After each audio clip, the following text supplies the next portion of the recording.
My boyfriend's dad called me ugly and got his ex back by manipulating our relationship, but that's not even the worst part. I 19F have been dating my boyfriend Jake 18 meters for 2 years now. We met during sophomore year of high school in our shared chemistry class. I was struggling with the subject, and he offered to help me study. We spent hours together in the library, and what started as tutoring sessions turned into genuine friendship and eventually love. Jake was different from other guys. He was kind, patient, and never afraid to show his emotions. From the beginning, our relationship felt perfect. We shared similar interests in music, spent weekends playing video games together, and could talk for hours about anything and everything. Most importantly, we both valued physical touch as our primary way of showing affection. In high school, we were known as that couple who always held hands in the hallways, hugged between classes, and wasn't afraid to show our love.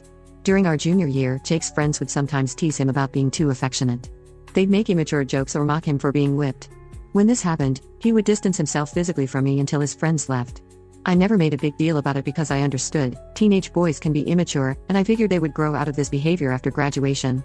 Jake would always make up for it later when we were alone, being extra affectionate and apologizing for his friends' behavior. We both applied to several universities, but our dream was to attend State University together. When we both got accepted, it felt like everything was falling into place. We spent the summer planning our class schedules, discussing which dorms to choose, and dreaming about our future college life together. Jake's mom Susan 43F even helped us coordinate our dorm selections to make sure we were in buildings near each other. My best friend Sarah 19F also got accepted to State University, which made everything even better. We've been friends since middle school, and she's always been supportive of my relationship with Jake. Sarah recently started dating Tom 20 meters, who she met during freshman orientation. They hit it off immediately, and Sarah was excited for us all to hang out together. We planned a double date at this new Italian restaurant near campus that everyone had been talking about. The double date was when I first noticed something was seriously wrong. From the moment we met up, Jake was acting strange. He arrived late and chose to sit across from me instead of next to me like he usually would. Throughout dinner, I tried to hold his hand across the table, but he kept finding excuses to move his hands away, checking his phone, adjusting his napkin, or gesturing while talking. When I moved my foot to play footsie under the table like we often do, he pulled his feet back. What made it worse was watching Sarah and Tom together. They were clearly in the honeymoon phase, sharing food, whispering to each other, and being adorably couple-like. Meanwhile, Jake kept creating physical distance between us. When we all decided to take a walk around campus after dinner, Jake walked ahead with Tom, leaving me behind with Sarah. Every time I tried to catch up and walk beside him, he would speed up or fall back to talk to someone else. I felt like a third wheel at my own double date. The final straw was when we stopped for ice cream.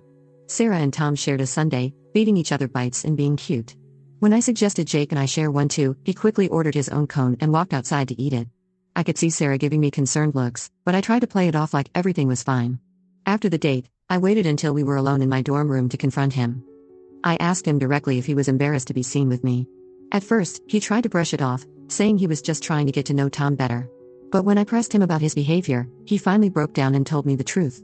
Apparently, when he first showed his dad John 45 meters a photo of me last year, his dad had a lot to say about my appearance. According to Jake, his dad said I wasn't what he expected his son to date. He made comments about my nose being too big, my fashion sense being too casual, and how I wasn't conventionally attractive enough for their family. He even suggested that Jake was settling because he hadn't met enough girls yet. Jake admitted that his dad had been making these comments throughout our relationship. Whenever Jake posted photos of us on social media, his dad would make subtle digs about my appearance. He would compare me unfavorably to Jake's ex-girlfriend Emily, who according to him was much prettier and more put together. John would even show Jake photos of his colleagues' daughters or his friends' nieces, pointing out how they would be better matches for him. The more Jake talked, the more I realized how deep this issue went. His dad had been actively undermining our relationship for months, maybe even years. Jake said that while he doesn't agree with his dad's opinions, the constant comments had gotten into his head. He admitted that he sometimes feels self-conscious about being seen with me in public, especially around new people like Tom, because he can hear his dad's voice in his head judging us. I've always struggled with my self-image. In middle school, I was bullied for my appearance, and it took years of support from my mom and friends to build up my confidence. Jake knew about this history, which made his revelation even more painful. Now, every insecurity I thought I had overcome is resurfacing. I find myself avoiding mirrors, overanalyzing every photo of us together, and comparing myself to every girl we pass on campus. Jake apologized profusely and promised to work on being more affectionate in public. He said he loves me regardless of what his dad thinks and that he'll try to stand up to his dad's comments. But I don't know how to move forward from this. Every time we're together now, I wonder if he's thinking about what his dad said. When we visit his house for Sunday dinners, I feel John's judgmental eyes on me, analyzing every flaw in my appearance. My mom thinks I'm being too sensitive about this. She says all parents have opinions about their kids' partners and that I should focus on my relationship with Jake, not his dad. Sarah suggested I should confront John directly and tell him how his comments have affected me. But neither of them seems to understand how deeply this has wounded me. How can I have a future with someone whose family thinks I'm not good enough? How do I rebuild my self-confidence when I know my boyfriend's father is actively judging my appearance? Most importantly, how do I trust that Jake truly finds me attractive when he's clearly influenced by his dad's opinions? I love Jake, and our relationship was so perfect before this. But now I can't help wondering if love is enough when there's so much judgment and disapproval from his family. Am I overreacting to these comments, or is this a sign of deeper problems to come? Update when it's been 2 weeks since my original post, and things have taken an unexpected and disturbing turn. I try to follow the advice many of you gave about focusing on myself and not letting John's opinions affect my relationship. Jake and I had several long conversations about this, and he seemed committed to being more supportive and standing up to his dad. Last weekend, Jake's cousin Emma 19F came to visit from across the state. She recently got accepted to State University and wanted to tour the campus. Jake suggested we all hang out at his parents' house since Emma was staying there. I was nervous about being around John, but I wanted to make a good impression on Emma since she'd be joining us at university next semester. When I arrived at Jake's house, Emma was already there. She seemed really nice and we hit it off immediately. We discovered we had similar taste in music and both played volleyball in high school. For a while, everything was going great. We were all sitting in the living room, sharing funny stories and looking at old family photos that Emma brought. Then John came home early from work. The atmosphere in the room instantly changed when he walked in. He looked surprised and somewhat annoyed to see me there. At first, he just made small talk with Emma about her college plans, but then he started making these subtle yet cutting remarks. He began by asking Emma if she remembered Jake's ex-girlfriend Emily from the family reunions. When Emma said yes, John pulled out his phone and started showing her photos from past family events where Emily was present. He kept pointing out how photogenic Emily was and how she always knew how to dress appropriately for family functions.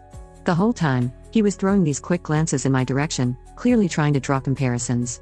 I was wearing my usual casual outfit, jeans and a sweater, and suddenly felt completely underdressed. John made a point of mentioning how Emily always wore dresses to family gatherings and how she came from a family that understood social etiquette. Each comment felt like a deliberate jab at my middle-class background and casual style. But what happened next was even worse. John started talking about how Jake and Emma would make such an attractive couple. He wasn't even trying to be subtle anymore. He literally said, "You two would make such gorgeous babies. Those family genes would really shine through." Then he added that it wouldn't be weird for them to date since they're not blood related, as Emma is his wife's sister's daughter. The whole time this was happening, Jake just sat there silently. Emma looked incredibly uncomfortable and kept trying to change the subject, but John wouldn't let up. He went on about how important it is to maintain certain standards in relationships and how some people just understand the importance of family connections better than others. I couldn't take it anymore. I mumbled something about having to study and left the house in tears. Neither Jake nor anyone else tried to stop me. As I was driving home, I got a text from Emma apologizing for her uncle's behavior, but nothing from Jake. Later that night, around 11 p.m., Jake showed up at my dorm. I expected him to apologize and comfort me, but instead, he started talking about how stressed he's been lately. He said he feels torn between his family and me, and that maybe we should take a break to figure things out. Then he dropped a bombshell: his dad had threatened to stop paying for his college if he continues dating me. The next day, I was trying to process everything at the campus coffee shop when Emma walked in. She saw me and came over to talk. What she told me made everything so much worse. Apparently, this wasn't just about John's superficial issues with my appearance. He had been planning this for months. Emma revealed that John had been sending her photos of Jake since last summer, trying to spark her interest. He would text her about how smart and handsome Jake was becoming, and how wonderful it would be to keep successful relationships within their social circle. He had even manipulated the situation so Emma would choose State University, telling her about all the networking opportunities she'd have with their family connections here. Emma felt guilty about the whole thing. She showed me some of the messages John had sent her, talking about arranging social events where she and Jake could get closer. He had been telling her that Jake's relationship with me was just a phase and that Jake needed someone more suited to their family's social status. Jake's mom Susan called me yesterday, supposedly to apologize for her husband's behavior. But even her apology felt backhanded. She kept saying things like, "You're such a sweet girl and sometimes first loves aren't meant to last." Then she suggested that maybe Jake and I should see other people during college to grow as individuals. It was clear she was just trying to find a polite way to end our relationship. I feel completely blindsided by all of this. What started as hurtful comments about my appearance has evolved into something much more calculated and manipulative. John isn't just a judgmental father, he's actively trying to break us up and orchestrate his own version of Jake's love life. The worst part is Jake's passive response to all of this. He hasn't stood up to his dad once. Instead, he's letting himself be manipulated by threats about his college funding. I'm starting to wonder if he's actually conflicted about our relationship or if he's just using his dad's disapproval as an excuse to explore other options. I don't know what to do anymore. Part of me wants to fight for our relationship and prove them all wrong, but another part of me is exhausted from constantly feeling judged and unwanted. How can I compete with someone they've literally been grooming to be Jake's perfect match? Should I even want to? Most of the comments on my original post suggested I should focus on my own worth and not let John's opinions affect me. But how do I do that when it's becoming clear that this isn't just about my appearance anymore? This is about social class, family connections, and a level of manipulation I never expected to encounter in my first serious relationship. Update 2. It's been a month since my last update, and I've uncovered some truly disturbing information that has changed everything. After Emma revealed John's attempts to set her up with Jake, I started paying more attention to Jake's behavior. I noticed he was being increasingly secretive with his phone, always placing it face down and stepping away to answer calls.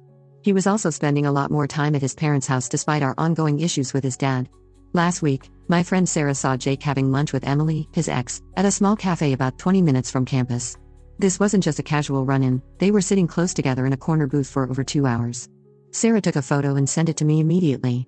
When I confronted Jake about it, he initially tried to deny it. But when I showed him Sarah's photo, he broke down and admitted that his dad had been arranging these meetings for weeks. According to Jake, John had reached out to Emily's parents about a month ago, expressing concern about Jake's state of mind in college. He told them Jake had been struggling to adjust, a complete lie, and suggested that reconnecting with Emily might help him feel more grounded. Emily's parents, who had always been close with John and Susan, agreed to encourage the reunion. While Jake was trying to explain this to me, making it sound like he was an unwilling participant in his dad's schemes, I received a message from Emily herself. She had apparently been feeling guilty about the situation and decided to tell me everything. She sent me screenshots of her conversations with Jake going back several months, long before John supposedly reached out to her parents. The screenshots painted a completely different picture than what Jake had told me. He had been actively messaging Emily since the summer, telling her he missed her and that breaking up was the biggest mistake of his life. There were messages where he called our relationship a rebound and said he never got over her. He even complained to her about how his dad kept comparing us, saying his dad was right about me not fitting in with their family. What made me feel physically sick was finding messages from before Emma's visit, where Jake and his dad were coordinating this whole plan. John would create opportunities for Jake to meet with Emily or Emma, and Jake would use these meetings as excuses to distance himself from me. They had even discussed how to handle the eventual breakup, with John suggesting they wait until after midterms so it wouldn't affect Jake's grades. The most infuriating revelation came during a call with Susan. She had called my mom to discuss the situation, not knowing I was at home. During their conversation, she accidentally revealed that they had set up a trust fund for Jake's education when he was born. John had no actual control over Jake's college funding. It was all a lie to manipulate me into being understanding about his distant behavior and to make me feel guilty about causing family tension. When I called Jake to confront him about all this, his response was pathetic. He tried to claim that his dad had pressured him into messaging Emily, that he was confused about his feelings, and that he never meant to hurt me. But then he slipped up and mentioned something about Emily's upcoming internship at his dad's firm, an opportunity that had apparently been part of their plan all along. Everything suddenly made sense. John's initial comments about my appearance weren't just about looks. They were the beginning of a calculated plan to push me out of Jake's life and replace me with someone who could benefit their families socially and professionally. Jake wasn't just a victim of his father's manipulation, he was an active participant in this scheme. The real kicker came when I logged into Instagram later that night. Emily had posted a photo of her and Jake from that cafe, captioned "Sometimes things work out exactly as they're meant to." Jake's dad had already liked and commented on it, welcoming her back to the family. The post was less than an hour old, which meant Jake had gone straight from denying everything to me to publicly flaunting his relationship with Emily. I feel completely stupid for not seeing this sooner. All those times Jake was dealing with family pressure or trying to keep the peace with his dad, he was actually building his exit strategy. He used my insecurities about my appearance and my understanding nature against me, making me feel like I was the problem while he orchestrated this entire situation with his dad. I'm writing this update partly because I need to process everything that's happened, but also as a warning to others. Sometimes when someone shows you their true colors through small actions, like letting their family disrespect you or failing to stand up for you, it's not just about that isolated incident. It can be a sign of much deeper issues and betrayals happening behind the scenes. Update 3. 3 months have passed since my original post, and I wanted to provide a final update to this whole situation. After discovering Jake's deception, I ended things immediately. The breakup was messy. Jake kept showing up at my dorm unannounced, trying to explain himself and blame everything on his dad's influence. But I'd seen enough of his true character in those text messages to know this wasn't just about parental pressure. Emily reached out to me again about 2 weeks after the breakup. She was feeling increasingly guilty about her role in everything and wanted to share more details. We met for coffee off campus, and she revealed the full extent of John's manipulation. Apparently, my appearance was just the surface-level excuse. John had a whole strategic plan to make sure Jake ended up with someone from their social circle who could benefit their family business. Emily explained that her father and John had been business partners for years, and her upcoming internship at their firm was part of a larger plan to merge their family companies. John had similar arrangements in mind with Emma's family. Her parents are apparently influential in real estate development, another industry John wanted to break into. What hurt the most was learning about all the family events I was deliberately excluded from. There were weekend trips, dinner parties, and social gatherings where Emily was invited instead of me, all while Jake told me he was busy with family obligations. These events were essentially networking opportunities disguised as family functions, and Jake had been actively participating in this charade for months. Sarah has been incredibly supportive through all of this. She helped me move to a different dorm building to avoid running into Jake, and she's been introducing me to new people through her study groups. Tom even helped me file a complaint with campus security after Jake wouldn't stop showing up at my old dorm. Jake and Emily are officially dating now, and they make sure everyone knows it. They're constantly showing PDA around campus and posting couples photos with his family. John regularly comments on their social media posts about how perfect they are together. Susan even hosted a formal dinner to welcome Emily back into their family, inviting all their business associates to celebrate. I won't pretend this hasn't affected me. Some days are harder than others, especially when I see them around campus or hear about their relationship from mutual friends. But I'm focusing on myself now. I joined the campus photography club and made new friends who don't know anything about this drama.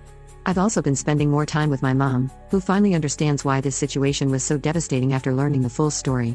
Last week, I ran into Emma at the library.